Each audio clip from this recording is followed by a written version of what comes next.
bu işi az çok yapan ya da geniş çerçevede düşünmeyi bilen herkes bunun tek seferde kolaylıkla hadi ince olabilecek bir sistem olmadığını altını çizerek tekrar söyleyelim. Ben zannetmiyorum ki bir ev ortamı için bu kadar bataryayı tek bir yerde toplansın. Pardon, kaç kilowatt dedin? İnanılmaz bir rakam. İnanılmaz bir. Şimdi böyle bir GES'i ilk defa yapıyoruz sahaya. Evin her şeyini güneşten karşılayabiliyorsun. Şu an aracı da güneşten şarj ediyorsun. Biz tabii böyle yerleri gezerken çok keyif alıyoruz. Teknik insanların gelip gezmesi gereken bir yer. Bu büyüklükte bir sistemin kaça mal olduğunu Buranın kabaca tüm sistemi. Merhaba, ben Kerem Çilli. Yine Veli abiyle birlikteyiz ve yine farklı bir projenin içerisindeyiz. Ama bu proje farklı kelimesinin gerçekten kelime anlamını veren bir proje olduğunu düşünüyorum. Veli abi bu çekimden önce bizi gezdirdi. Biz de şimdi sizi gezdiriyor olacağız zaten içeride ve dışarıda drone'la. Hakikaten çok özel bir proje. Veli abi burada İzmir Urla'da ne yaptığını, nasıl bir sistem kurguladığını, arkadaki devasa büyük off-grid cihazları görüyorsunuz. Aynı zamanda on-grid dediğimiz şebeke bağlantılı cihazlar da var. Ve bu çok özel projeyi yine çok özel bir uygulama firmasıyla sevgili Veli abiyle birlikte nasıl olduğunu, nasıl geliştiğini sizlerle paylaşacağız. Veli abi hoş geldin öncelikle. Hoş bulduk. Sen burada de hoş da böyle geldin. kahvemizi içerken konuşalım diye bir enstantane yapmak istedik. Güzel oldu. Afiyet olsun. Hoş geldin. Sen de hoş geldin. Gerçekten eline sağlık. Harika bir proje. Yine güzel bir proje oldu. İstersen hızlıca hangi ekipmanlar var, ne kadar panel gücü var onlardan başlayarak videomuzu açalım. Olur. Burası bir off-grid çalışan bir yer. Yaklaşık 85 kW'lık bir panel gücümüz var. 216 tane Schmidt-Pekintaş'ın paneli var. Biraz sonra sahada zaten göreceğiz. Küçük bir mini GES yaptık aslında. 216 tane panel var burada. Panel var, evet doğru. Mini bir GES yaptık aslında. Saha yaptık biz de burada.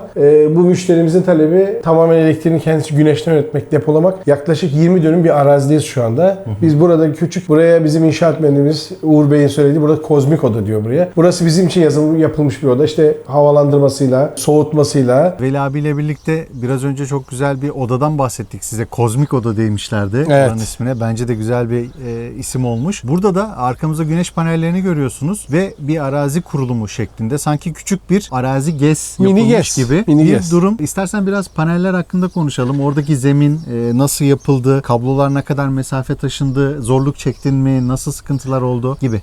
Tabii ilk defa biz hep çatı yaptığımız için böyle bir GES'i ilk defa yapıyoruz sahaya. Burada Alcor'un alüminyumlarını kullandık. Alcor'dan bir arkadaş geldi bize kazık makinesiyle. Burada önce zemin bir düzlendi.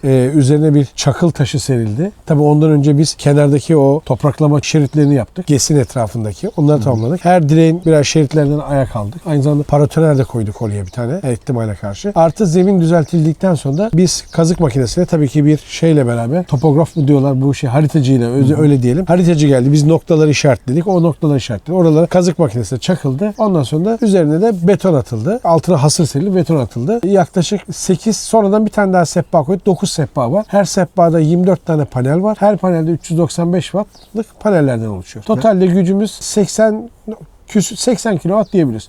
DC gücümüz. Yaklaşık 30 tane cihaz birbiriyle senkronizasyon olmuş vaziyette. Microgrid dediğimiz bir çalışma bu. Fronius ve Victron'lardan oluşan bir çalışma. Ben bunu şuna benzetiyorum. Şimdi burada bir bilgisayar aldığımız zaman yazılımlar işte nedir? Microsoft alıyoruz veya işte farklı sistemler alıyoruz. Üzerine çeşitli yazılımlarla çeşitli özellikler kazandırıyor. Burada öyle bir özellik kazanabilen. Bu projenin küçüğünü biz Alaçatı'da yapmıştık. Orası AC/DC şeklinde çalışabilen bir projeydi. Burada tamamen off-grid çalışıyor. Tamamen off-grid.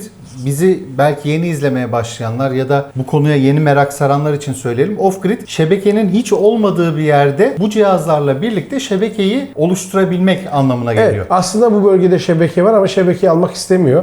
Çünkü herhangi bir ilerideki olumsuzluk veya fiyatlardaki dengesizlikten dolayı ve sahada kendi aydınlatması, artezyen kuyuları, kendisinin bir takım evle ilgili evin dışında bazı konumlarda oluşturduğu küçük, belki biraz sonra görürüz, hobbit evleri var. Tamamen kendi dünyasının içinde, kendi enerjisini üreten, kendi ihtiyaçlarını üreten veya ne diyelim kendi işlerini giderebilen bir ev yaptık burada. Burası aynı zamanda yine ısı pompasının olduğu, biraz sonra da bir yer. Aynen, hani sadece burası farklı bir oda diye değişik bir yer demedim.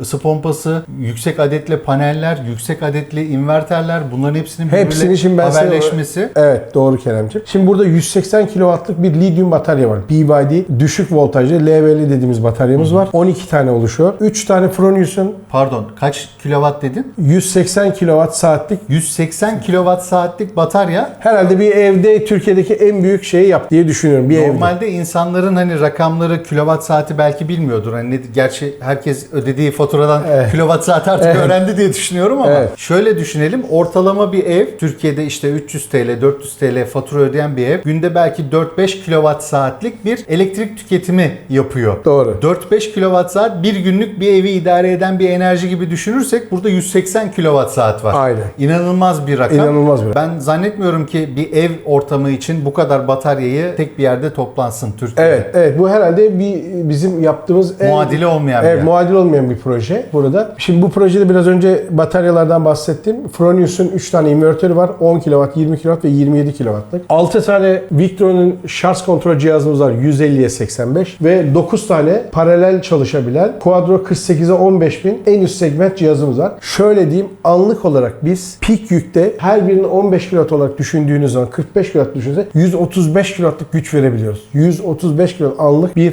buradaki sisteme güç verebiliyoruz. Küçük bir sanayi tesisi gibi. Evet, aynı zamanda bir tane de jeneratör alındı. 100 kW'lık da bir jeneratör var aynı zamanda. Sistemin arkasında bekliyor. Herhangi bir bataryalarımızı şöyle ayarladık biz. %12 seviyesine düştüğü zaman jeneratör devreye giriyor otomatik olarak. Jeneratör sistemi %25'e getirdikten sonra sistem jeneratör devreden çıkıyor.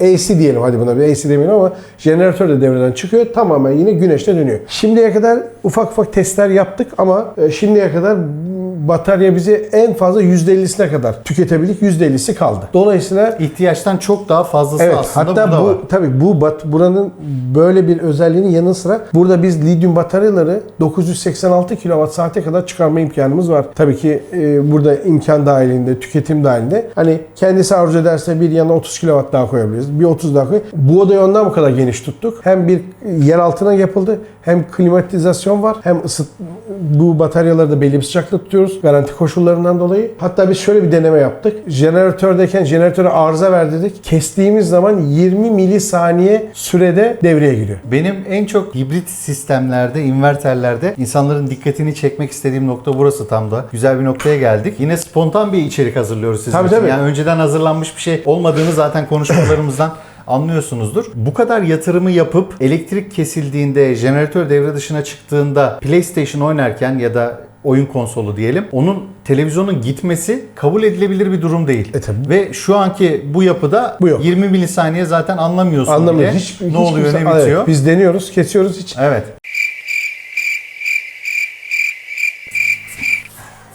Tamam.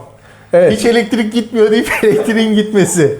Evet. Ama niye? Arkadaşımız orada lambaya bastı. Bizi test ediyor acaba sistem. Tamam, neyse, bu da güzeldi. Sistem güzel çalışıyor oteli mu? diyorduk. Otelde de. Oteli tekrar şey yapalım. Bu da kamera arkası olsun. Ben diyorum ki ya Allah Allah diyorum. Ama gitti. Aynı rezil olduk diyecektim. Bombamız ya. Evet. Dur.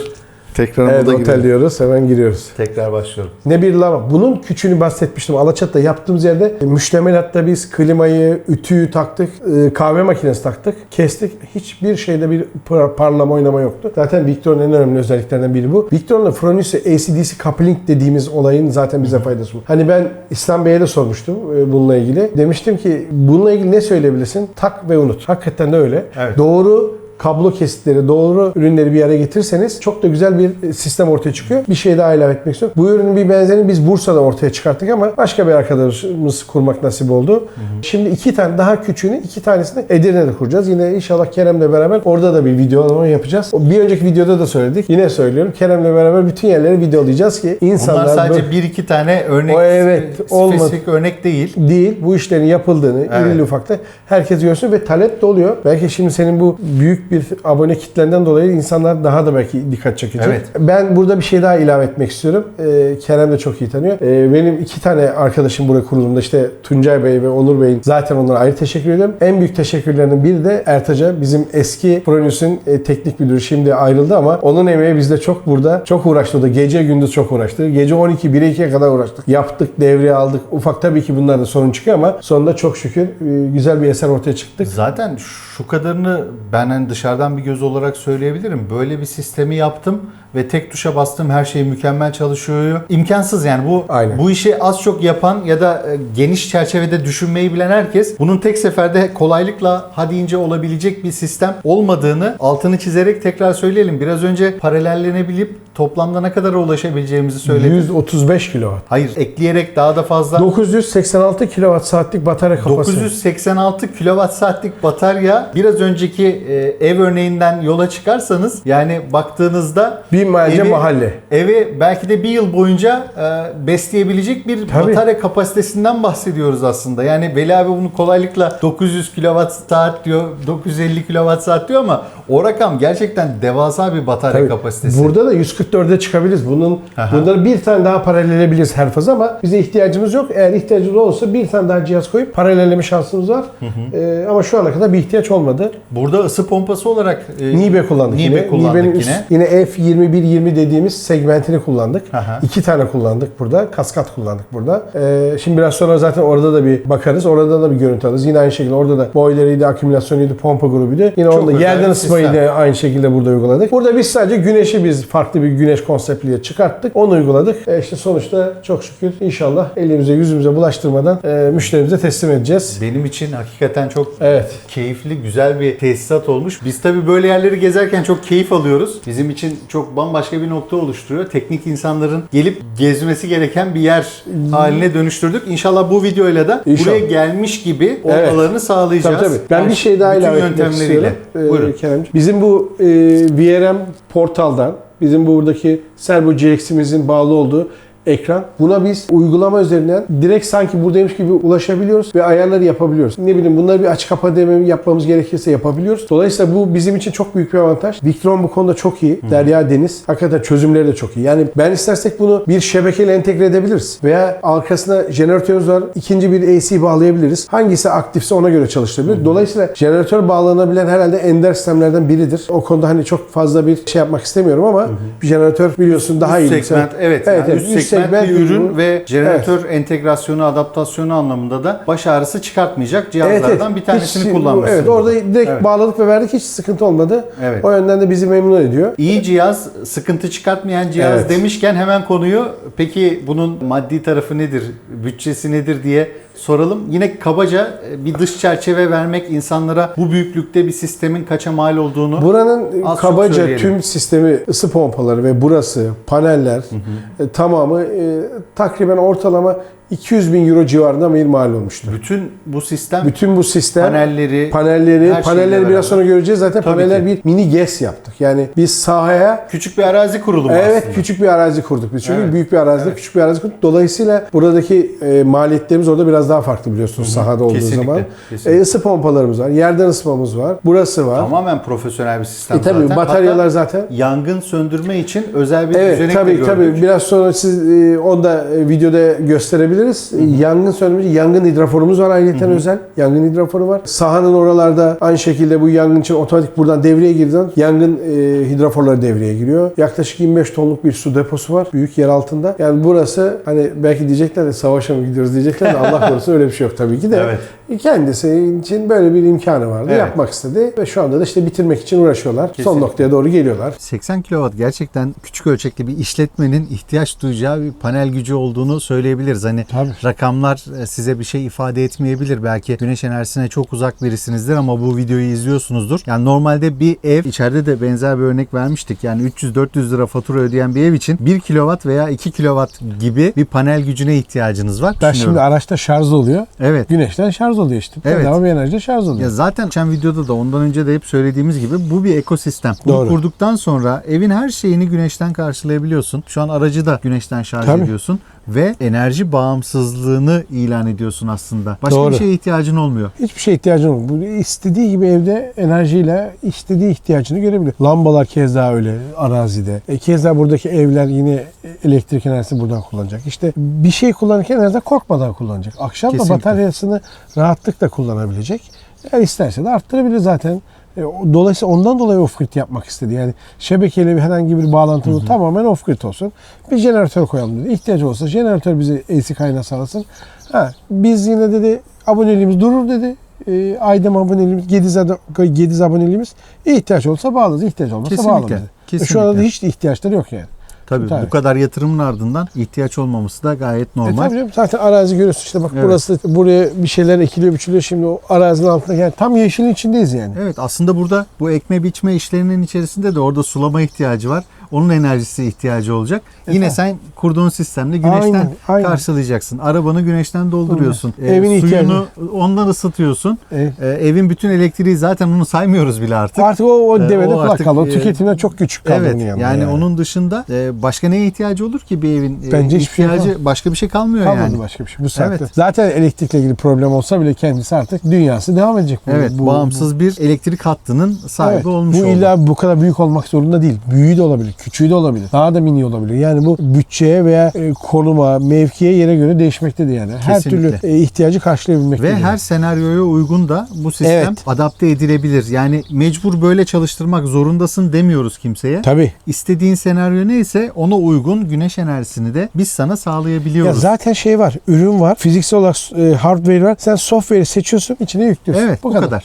Bu kadar, başka bir şey yok. Yeter ki doğru kablolama yapılsın, doğru kesitler seçilsin, doğru ürün seçilsin. Başka da bir şey yapmamıza gerek Bence kalmıyor. güneş enerjisinin en güzel tarafı bu. Kendi Bence de. ihtiyacına, müşteri ihtiyacına istedilen şekilde adapte edilebiliyor olması. Bakarsak sizle beraber çektiğimiz daha önceki videolarda bir tane müstakil ev çekmiştik Ankara'da. Düzce'de çekmiştik. Evet. Orada güneş paneli vardı, bataryalar vardı ama daha az adette vardı. Tabii orası on Evet, grid'di. yani on grid bir sistem. Şebekeye satabiliyordu da Evet, fazla. evet, evet. Burada mesela hiç şebekeye satışla ilgili bir şey düşünülmemiş. Sadece off grid gibi Aynen. düşünülmüş. Ankara'daki sistem de satış yapabiliyordu. Evet. Aslında kullanıcının yani müşterinin istediği senaryoya göre siz istenilen sistematiği Tabii tasarlayabiliyorsunuz. tabii. Burada da öyle. İstersek bunda bir Evet. on-grid imkan. Tabii çatıda kurmak, Aha. yani on-grid ve şebekeye satış halinde. Aha. Hatta şebekeye satacağımız miktarda belirleyebiliriz. Onu da kurabiliriz. Bunda Evet. öyle bir imkanımız da var. Tamamen müşterinin isteği Tabii. burada ön planda. Biraz Ezbere önce- iş yapmıyorsunuz aslında. Tabii yok. Terzi gibisiniz. Yani müşterinin ihtiyacı neyse ona uygun çözümler Aynen. üretiyorsunuz. Burada biraz önce söyleyeyim. Sistem hazır. Üzerine yazılımı nasıl kurmak istiyorsun? Çünkü birkaç tane asistan var. Bu farklı asistanlarla nasıl bir şey yapma? Off-grid mi? AC/DC coupling mi? Yoksa tamamen jeneratörle beraber mi entegre etmek isterler? Nasıl bir sistem isterlerse yazılımsal yüklüyorsunuz ve ona göre sistem çalışıyor. Aslında hani buradaki konuşmayı şöyle özetleyecek olursam benim adıma istenilen her seviyede güneş enerji sistemi sizin istediğiniz senaryoya göre çalışabiliyor. Bu Doğru. küçük bir bataryayla olabilir, hiç bataryasız olabilir, çok adetli batarya olabilir, çok adetli inverter olabilir. Burada önemli olan sizin ne istediğiniz. Bu senaryoları bir otel sahibi gelse dese ki ben bu oteli şebekeden ayırmak istiyorum. Aslında o bile Zaten bugün günümüzde mümkün. var. Evet. Lisanslı depolama çıktı artık.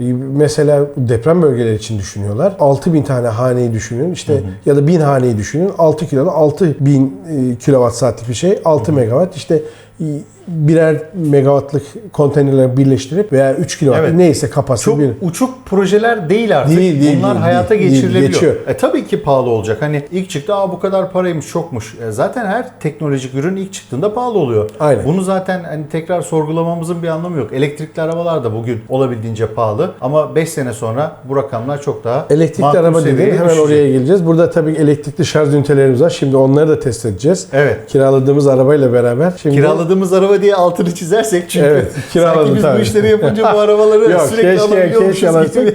Kiraladığımız Bir durum arabayı da oluşuyor. şimdi bizim yine Fronius'un Wattpile cihazıyla beraber şarj edeceğiz. Orada da bir test etme imkanımız olacak.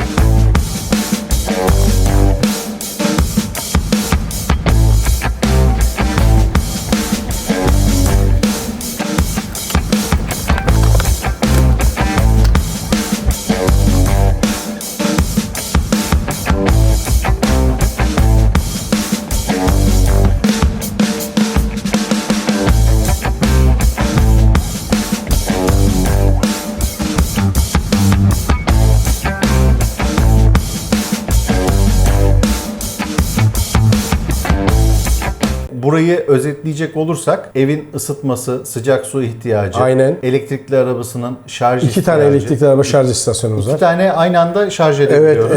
evet. Onun dışında bütün zaten aydınlatma Aydınlatma, bütün söylemiyoruz. elektrik Bütün tüketimi. elektrikle ilgili her şey. Havuzdaki tamamen ısıtmaya güneşten. kadar. Havuz var tabii ki burada Tabii. ve havuzun ısıtması yine Bir güneşten. 20 dönüm arazinin üzerindeyiz. 2 tane hobbit evimiz var. 2 tane hobbit evi.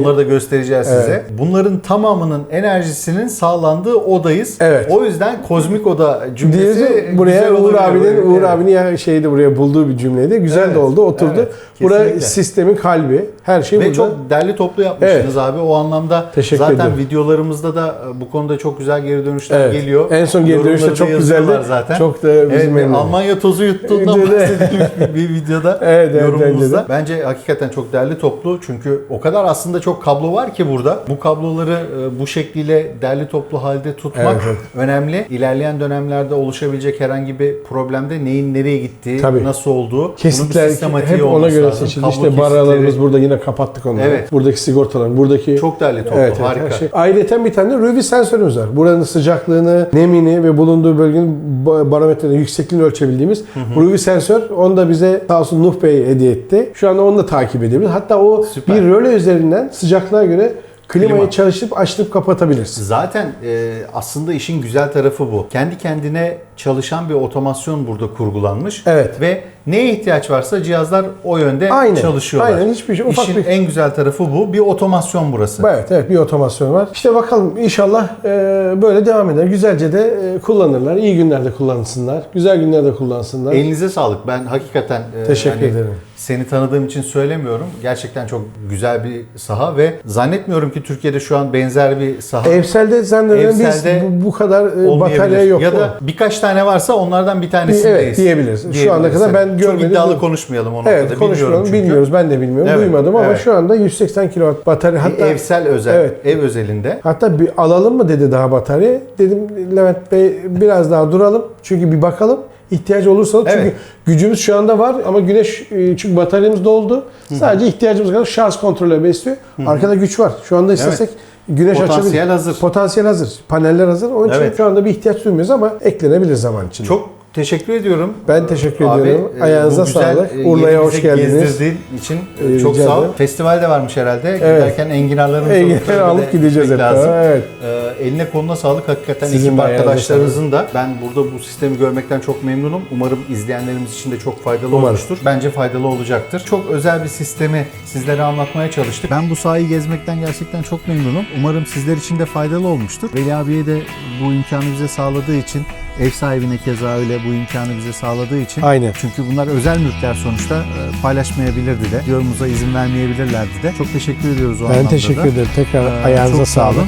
Umarım sizler için de faydalı olmuştur. Bir sonraki videomuzda Veli abiyle bir sonraki videomuzda Evet, inşallah. görüşmek üzere. Hoşça kalın. Hoşçakalın.